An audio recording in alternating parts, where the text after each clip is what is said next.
22 years of marriage, and the clearest thing my wife ever said to me arrived on a Monday morning in a sealed envelope delivered by a man in a suit who couldn't make eye contact. My name is Charles Grant. I'm 64 years old. I was born in Savannah, Georgia, grew up on the east side of town near the Savannah River, and I have spent the better part of 4 decades buying, developing, and managing commercial real estate across the Lowcountry and the Georgia coast. I am not a flashy man. I drive a 10-year-old Ford pickup that my daughter calls embarrassing. I wear the same Carhartt jacket from November to March. I drink my coffee black. I pay my property taxes early. And until the Monday morning of September 9th, 2024, I thought I had a reasonably honest marriage. I was wrong about that last one. The envelope landed on the kitchen island at 7:45 in the morning. I was standing at the counter eating a bowl of oatmeal and reading through a lease renewal for a warehouse property we manage in the Savannah Port District. The man who delivered it, one of those private process servers who looks uncomfortable in his own skin, handed it over with the hurried apology of someone who has done this 100 times and still hasn't gotten used to it. Renee was already gone. She had left the house at 7, earlier than usual, and I noticed now in retrospect that she had taken her overnight bag. She had not kissed me goodbye. She had not said anything at all, actually. She had just moved through the kitchen in a cloud of expensive perfume and left through the side door while I was in the shower. That should have told me something. I set down my spoon. I opened the envelope. The cover page read, "Petition for Dissolution of Marriage. Renee Lynn Grant, Petitioner, v. Charles Edward Grant, Respondent. Filed in Chatham County Superior Court, State of Georgia. Date of filing, September 6th, 2024. She had filed it on a Friday. Quietly, without a word. And then come home for the weekend, slept in our bed, eaten dinner across the table from me on Saturday night, and said nothing. I want you to hold that image for a moment, because it tells you everything you need to know about who Renee had become. I read through the petition with the same methodical calm I use when I'm reviewing a title insurance report on a troubled property. There was no point in panicking. Panic is expensive. Panic makes you say things your attorney has to spend the next 6 months apologizing for. The demands were itemized in an attachment labeled Proposed Equitable Distribution of Marital Assets. I'll give you the highlights. The house on Habersham Street, a 5-bedroom historic property in the Ardsley Park neighborhood of Savannah that we purchased in 2011 for $820,000 and that was currently worth somewhere north of $1.4 million. Renee wanted it. Sole title. The cars, a 2022 Mercedes GLE that she drove, and a 2020 Land Rover Defender that I drove. She wanted both, on the grounds that she required reliable transportation and that my pickup truck was an adequate alternative. The joint investment accounts. There were 2. One with a balance of approximately $180,000 that we had funded jointly over the years for household and vacation expenses, and one, or so she believed, that held a much more substantial sum representing the accumulated value of my business interests. And then the main event, 50% of Grant Commercial Properties LLC, the business I had built from a single leased warehouse unit in 1991. The company that currently managed 14 commercial properties across Chatham and Bryan counties. The entity that, in Renee's understanding, was worth somewhere in the range of $6 to $8 million. There was one final line in the attachment, a single sentence under the heading, Minor and Dependent Children. It read, "The party's daughter, Maya Grant, age 21, is an adult and therefore no custody arrangement is sought or required." No mention of Maya beyond that. No reference to college support. No request for any continued financial provision for her daughter. Renee had drawn a clean line around the assets she wanted and excluded the only human being she had been responsible for raising. I set the petition down on the kitchen counter. I looked out the window at the live oaks in our front yard, the Spanish moss hanging still in the September morning air. And then I picked up the phone and called my attorney. His name is Phil Tanner. He's been my attorney for 19 years. A quiet, wire-framed man in his late 50s who runs a corporate and real estate law practice out of a converted townhouse on Bull Street in downtown Savannah. Phil has negotiated deals that most people in this city will never know about. He is not dramatic. He does not raise his voice. He is, in my estimation, the most dangerous person in any room he occupies, precisely because nobody ever sees him coming. He picked up on the first ring. He already knew. I got a call from opposing counsel Friday afternoon, Phil said. I was going to reach out today. Are you sitting down? I'm standing in my kitchen eating cold oatmeal. Sit down anyway. A pause. Renee's attorney is a man named Dennis Fogarty. He's family law, aggressive, good track record in Chatham County. He's going to push hard on the business valuation. Let him push. I meant it. Another pause. Longer this time. Charles. I know, Phil. You want to tell me what you want to do here before I start working? I looked at the petition again. I looked at the line about Maya. Give her everything she asked for. Phil went quiet for a full 3 seconds, which for Phil is the equivalent of another man dropping his coffee and saying, "What in the world are you talking about?" Charles. I mean it. Call Fogarty. Tell him we're not contesting. Tell him we'll agree to the full proposed distribution. The house, the cars, the accounts, all of it. You understand what you're giving away. I understand exactly what I'm giving away. I held his eyes. Which is why I'm the one giving it. There was a long silence on the line.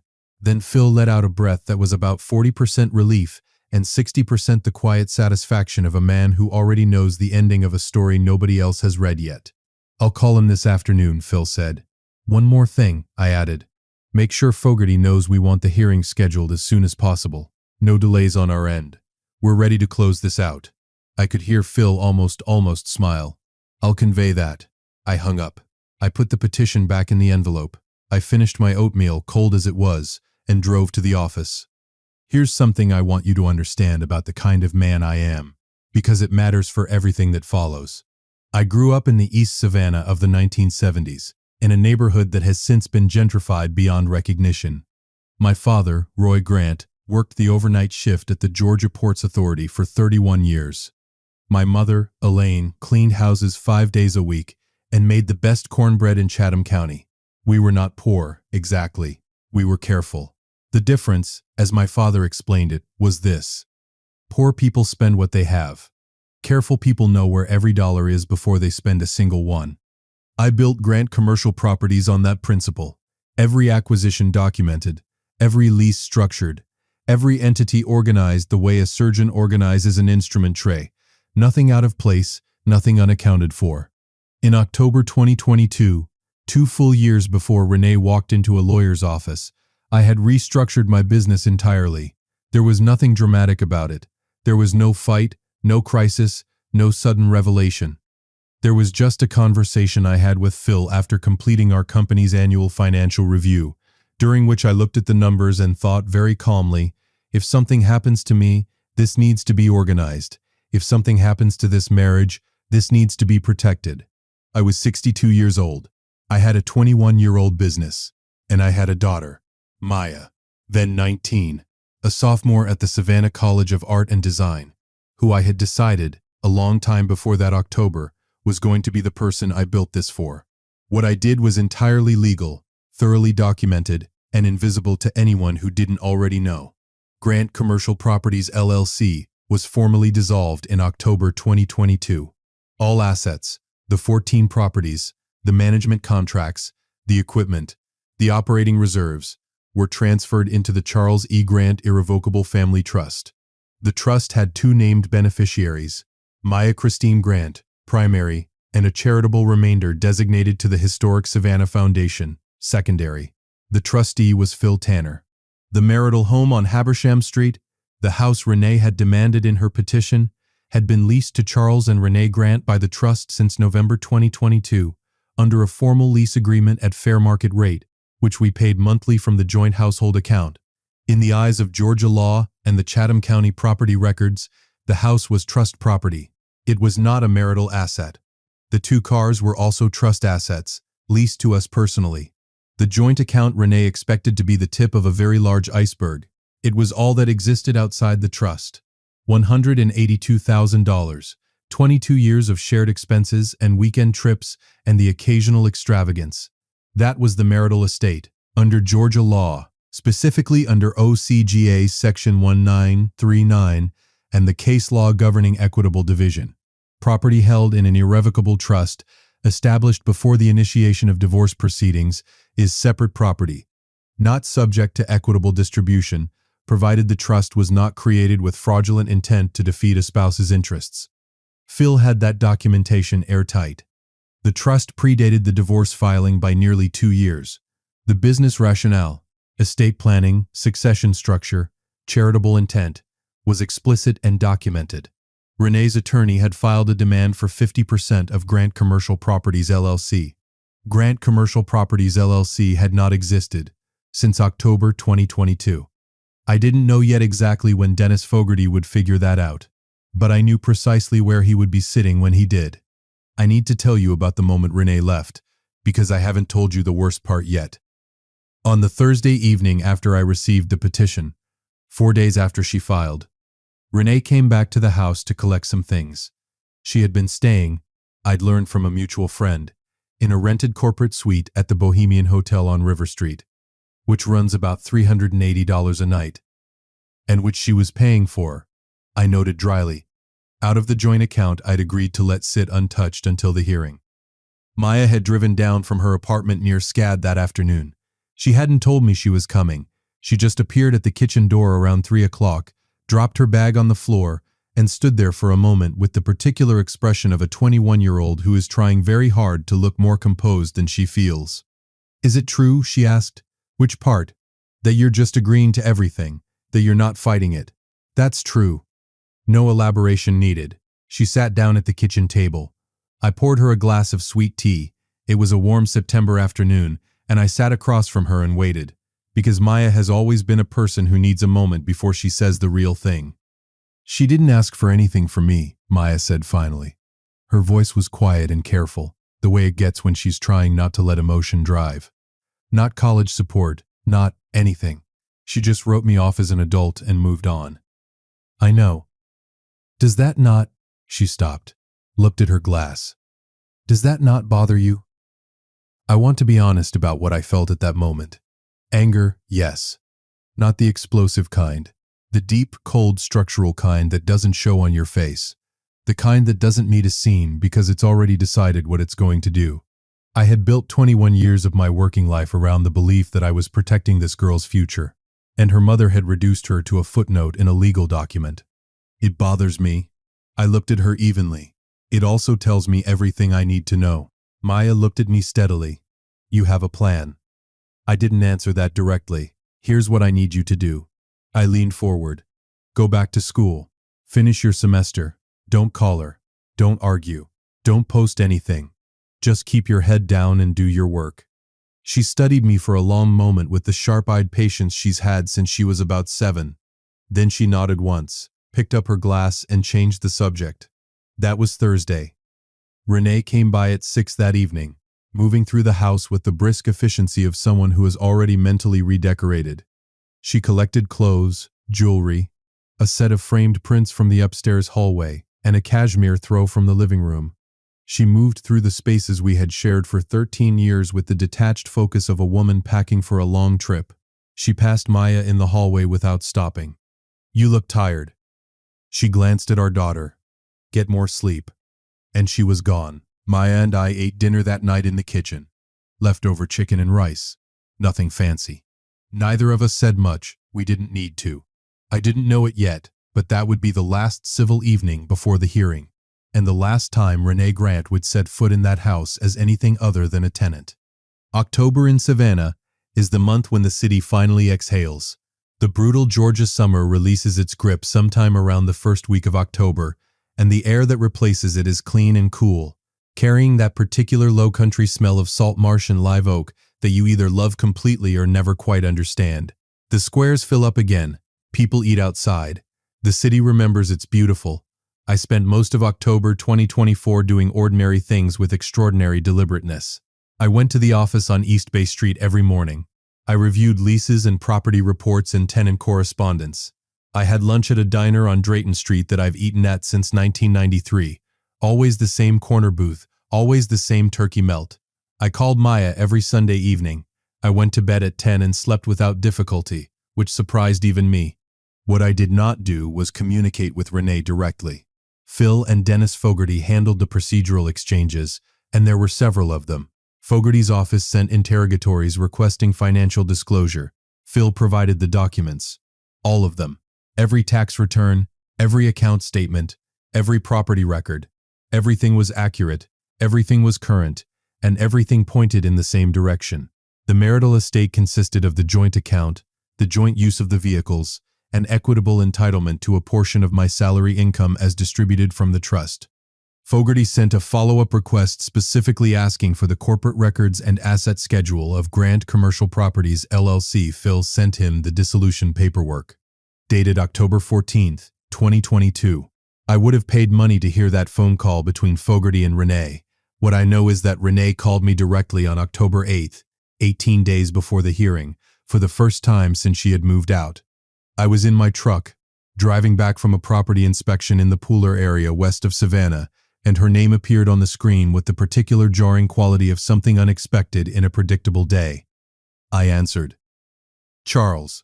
Her voice had a new edge in it, still composed, still controlled, but underneath it the faint vibration of a person recalibrating.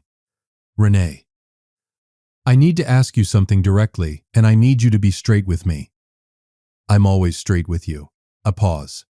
What happened to the company? It was restructured. I kept my voice even. 2 years ago. Phil can walk your attorney through the details. Restructured into what? A trust. A silence that lasted about 4 seconds. I watched the marsh grass along I-16 passing outside my window, flat and gold in the October afternoon light. When did you do this? Her voice was careful now, deliberate. She was running numbers in her head and they weren't adding up. October 2022. A pause. It's all in the disclosures, Renee. Everything's documented. Is this? Another pause. Is this because of me? That's an interesting question to ask a man you filed divorce papers on. It's because I'm 62 years old and I needed an estate plan. I watched the marsh grass. At least that's what the paperwork says. The silence that followed had a different quality, denser, with something working behind it. I want to talk about this before the hearing. Her voice had gone careful. Talk to Phil. I let the silence hold for one beat. That's what he's there for. And I ended the call. I pulled into the office parking lot. I sat in the truck for a moment with the engine running. She had figured out the shape of it. She hadn't figured out the depth. Renee's next move, which Phil told me about on October 14th, was to request a continuance, a delay in the hearing to allow her legal team more time to review the trust documentation. Fogarty argued that the complexity of the disclosed financial structure warranted additional preparation time. Phil's response was polite, brief, and immovable. His client had agreed to the full proposed distribution from the original petition. His client had provided complete financial disclosure as required. His client saw no basis for delay and wished to proceed to the scheduled hearing on October 23rd. The judge denied the continuance. I want you to understand why I didn't delay things and why I didn't give Renee time to regroup. Not out of cruelty, I want to be honest about that, but out of simple logic. A trap doesn't work if you give the other party time to find the exit. Renee had filed those papers. Renee had drawn up that demand list. Renee had made the calculation that a 64-year-old man with a company and a house and 22 years of shared life would choose to protect his assets by fighting, and that she could extract maximum value in the fight. She never considered that I might simply agree, and that agreeing might be the mechanism of her defeat. There's a negotiation principle I learned from my father, though he'd never have called it that. He just called it knowing what you own before you sit down. He said it about poker and about buying a used car and about everything else. If you know what you own, you don't have to bluff. You don't have to raise your voice. You can sit quietly with your hand face down and let the other person bet everything on a pot that isn't there. I had known what I owned for 2 years. During the week before the hearing, I moved out of the Habersham Street house. Not dramatically. I didn't load a moving truck or make a production of it. I took my clothes, my books, my father's old pocket watch, the framed photographs from my home office, and a cast-iron skillet that had been my mother's. I moved into a 2-bedroom apartment in the historic district on Jones Street, a comfortable, well-maintained space on the ground floor of a converted antebellum row house with 12-foot ceilings and a small courtyard in the back. I liked it immediately. It had the clean simplicity of a place that belongs to only you. Phil had served formal notice on Renee that the trust-owned property, the house and both vehicles, was subject to trust terms and not transferable to her personally as a marital asset. Fogarty had formally objected. That objection would be heard at the October 23rd proceeding. On the evening of October 22nd, The night before the hearing, Maya drove down from Savannah again. She showed up at my Jones Street apartment at 7:30 with a bag of takeout from a Caribbean restaurant on MLK Jr. Boulevard that we'd been eating at together since she was a teenager. Jerk chicken, rice and peas, fried plantains. We ate at the small table by the courtyard window. The night was cool, the courtyard quiet, the sound of the city muffled and distant. "Are you nervous?" she asked, picking at her rice. "No, and I meant it." She set her fork down and looked at me directly. I looked up the trust documents. "The ones Phil filed. I'm the primary beneficiary." "Yes. You did that in 2022. "Yes." "Before she filed. 2 years before." Maya was quiet for a moment. The courtyard light caught the angles of her face. She has her grandmother's cheekbones, sharp and precise, and she looked at me with an expression I recognized because I've worn it myself. The look of a person who has just understood something they should have seen earlier. "You saw this coming." Not an accusation, just a statement. I thought about how to answer that honestly. I saw a pattern. I set my fork down, and I made a decision. The decision wasn't about your mother. It was about you. It was about making sure that 21 years of building something didn't disappear into a proceeding because I hadn't organized my affairs properly. She nodded slowly. "Then, what happens tomorrow?" Fogarty presents the demand list. Phil presents the disclosed assets. The judge reviews what's actually in the marital estate. And everyone in that room discovers that the list and the assets don't match the way Renee expected them to.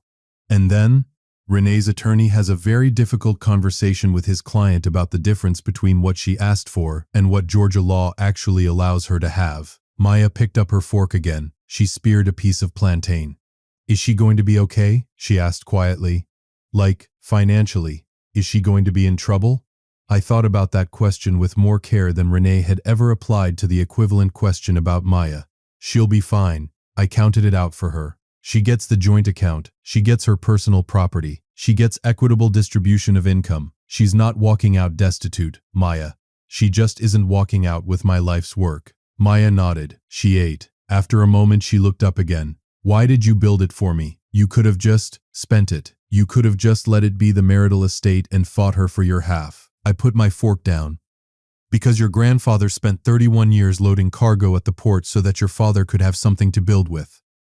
And I spent 33 years building it. The purpose of that, the whole point, was never to accumulate. It was to pass something forward. To give you a foundation that nobody can take out from under you." I looked at her steadily. "Your mother wrote you out of that demand list like you were a line item. I'm not going to let the thing I built for you disappear because of someone else's greed." Maya didn't say anything for a while. She looked at her plate. Then she looked out at the courtyard. Then she looked back at me. "Okay." She looked at her plate. Then at me. "Okay." We finished dinner. We watched an old movie on the small television in the living room. She fell asleep on the couch around 10 o'clock, and I covered her with a blanket and went to bed. I slept 8 hours without interruption. The Chatham County Courthouse sits on Montgomery Street in downtown Savannah. A heavy, deliberate building of Georgia marble and columns that has the permanent expression of something that has outlasted every drama ever brought before it and expects to outlast several more. I arrived at 8:45 on the morning of Wednesday, October 23, 2024. The air was 58 degrees and dry, the kind of October morning that makes Savannah feel like the best version of itself. I wore a navy suit, a white shirt, no tie. Phil was waiting in the hallway outside the courtroom with his briefcase and 2 cups of coffee. He handed me one without commentary, which is one of the many reasons I've kept him employed for 19 years. "Ready?" Phil tilted his head. "Been ready for 2 years." We went in. Renee arrived at 9:05 with Dennis Fogarty and a paralegal carrying 2 banker's boxes of documents, which told me that Fogarty had spent the last 2 weeks doing a great deal of work that was not going to produce the outcome he'd expected. Renee was dressed in a charcoal blazer and had the composed, forward-facing expression of a woman who has decided on confidence as her presentation strategy. She sat across the aisle and didn't look at me. Fogarty opened by reiterating the petition's demands in full: house, cars, accounts, and 50% of Grant Commercial Properties LLC, and argued that the trust restructuring should be examined by the court as a potentially fraudulent conveyance executed with the intent to defeat spousal property rights. Phil's response was measured and surgical. He walked the court through the trust documentation, the dissolution records of the LLC, and the timeline. October 2022 restructuring, no divorce proceedings until September 2024. A 23-month gap between the trust's establishment and the filing of the petition. A documented estate planning rationale. A clearly established pattern of annual estate review that predated the trust. The charitable remainder component. The independence of the trustee. There is no evidence, Phil said, with the quiet authority of a man who does not need to raise his voice because the documents are doing it for him. That the trust was established in contemplation of divorce. It was established in contemplation of a 62-year-old man's mortality and his obligations to his daughter. That is not a fraudulent conveyance. That is estate planning. The judge, a woman in her late 50s named Patricia Holbrook, who had the practiced patience of someone who has heard every version of every argument in this building, reviewed the filings without expression. Fogarty requested a recess. The judge granted 15 minutes. I watched Fogarty pull Renee into the hallway through the heavy courtroom door. Through the narrow vertical window beside it, I could see the paralegal spreading documents on a bench. The LLC dissolution, the trust registration, the property lease agreements showing the house as a trust asset. I watched Fogarty point at a page. I watched Renee read it. Here's the thing about a well-built trap. You don't spring it dramatically. You just let it close at its own speed. I sipped my coffee. Phil sat beside me writing notes on a legal pad with his small, precise handwriting. 7 minutes into the recess, the door opened. Fogarty came back in first. He had the controlled expression of an experienced attorney absorbing a setback. Which is to say, his face was entirely still and his jaw was fractionally tighter than it had been before. Renee came in behind him. She sat down. A moment later, Fogarty leaned over and spoke to her in a voice too low to carry across the courtroom. But in the particular silence of a room where the air conditioning is the loudest thing present, the words carried just far enough. 5 words. Quiet. Precise. Irrevocable. The LLC no longer exists. I did not look at Renee directly, but I did not need to. I watched her reflection in the polished surface of the wood paneling on the wall behind the judge's bench. I watched her absorb it. I watched her sit completely still for 3 full seconds. I watched her put her hand flat on the table, very slowly, the way a person steadies themselves when the floor has moved. That was the moment. Not a dramatic scene. Not a confrontation. Not a victory speech. Just a woman discovering, in a county courthouse in Savannah, Georgia, on a cool October morning, that the empire she had calculated on inheriting had been reorganized 2 years before she'd asked for it, and that the only person who had been protected all along was the daughter she'd written out of the petition like a footnote. The judge returned. The proceeding resumed. The court's findings were consistent with Phil's argument. The trust assets were not subject to equitable division. The marital estate consisted of the joint account balance of $182,000, divided equally between the parties. Each party retained their personal property. Charles Grant's salary income as distributed from the trust would be factored into an equitable support calculation, resulting in a transitional support payment to Renee of $3,200 per month for 24 months, a provision Phil had already anticipated and planned for. Fogarty formally withdrew the fraudulent conveyance argument. He had nothing to support it and he knew it.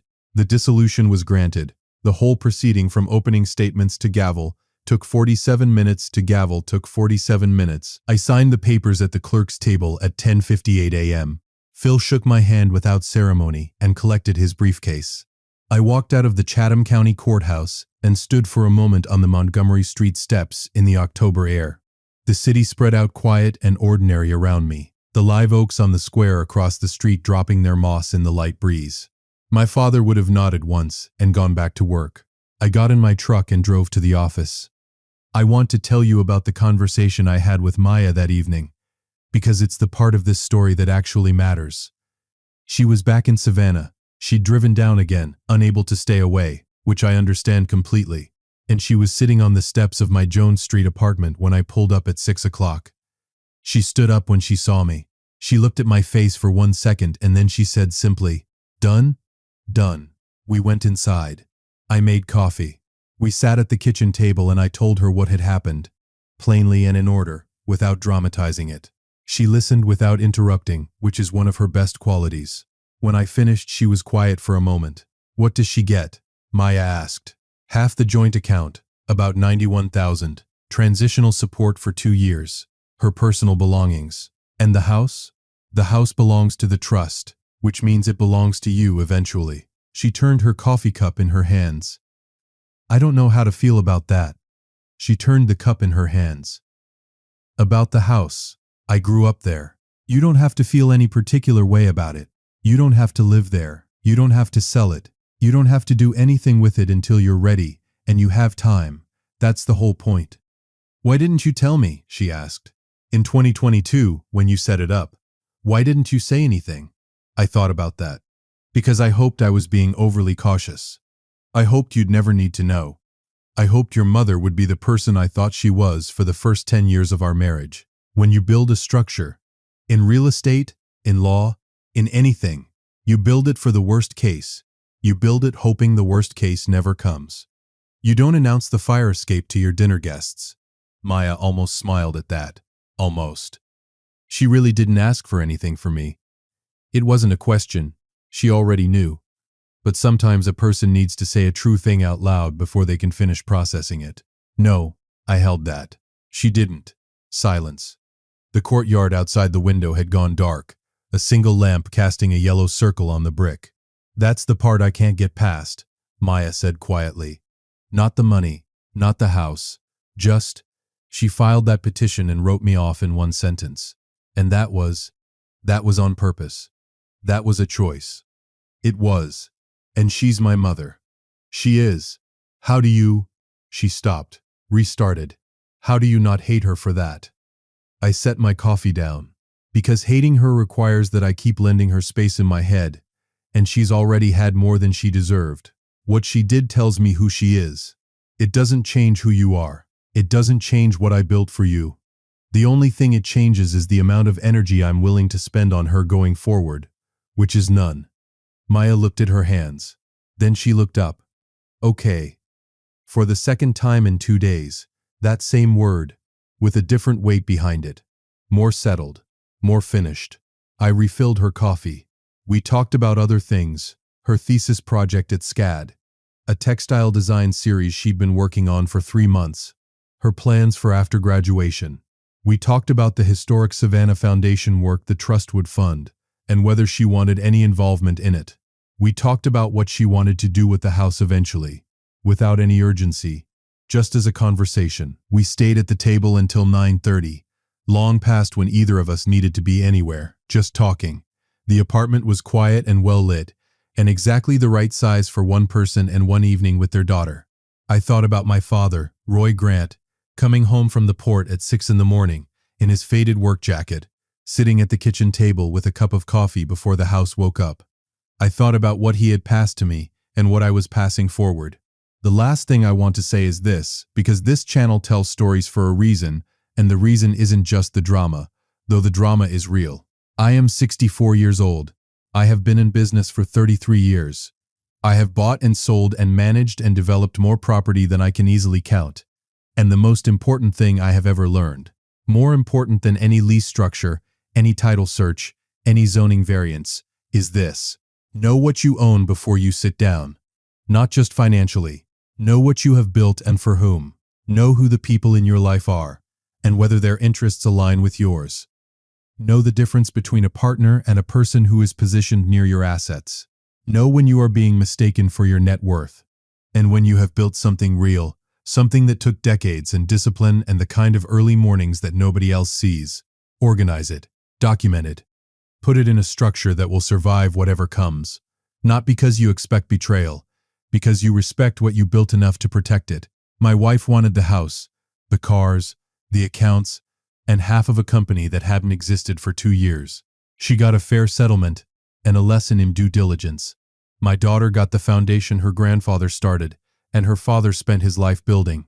I got a 2-bedroom apartment on Jones Street with 12-foot ceilings, a courtyard, and the uninterrupted sleep of a man who did exactly what he set out to do. Some people would call that a loss. I call it the best deal I ever closed. If you liked this story, join our community by hitting that like button and subscribing for more family-centered accounts like this.